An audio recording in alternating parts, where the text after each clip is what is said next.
Gorman was hot-blooded on Steve Gorman Rocks. I told the story a minute ago about a woman who snapped and keyed a car in a parking lot. Was there a time when you were a kid where you saw your parents lose their cool, like completely blow up? I saw a few of those in the house. Like my dad would yell at us. He had a bunch of kids. We're all making noise and leaving a mess, and he would blow off steam at us.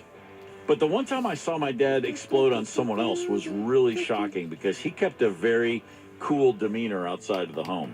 But one day a neighbor accosted me and my brother and our cousin.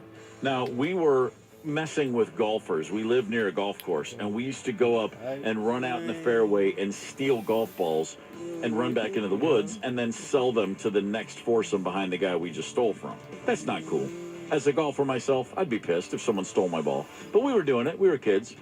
Well, a neighbor saw us doing it, and he grabbed my cousin by his shoulder, and he marched us back home, and he yelled at my mom about it. And he said, I had half a mind to beat these boys with a switch myself. That's what he said.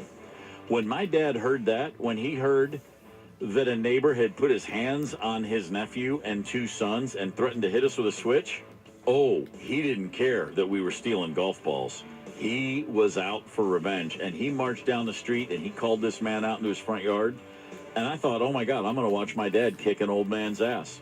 He didn't have to. This guy was so afraid at the sight of a furious former Marine Sergeant Don Gorman on his front stoop. He apologized profusely. And it changed something to me that day. I thought to myself, I used to think my dad was a badass. Now I know he is. This is Steve Gorman. Thanks for tuning in to Steve Gorman Rocks on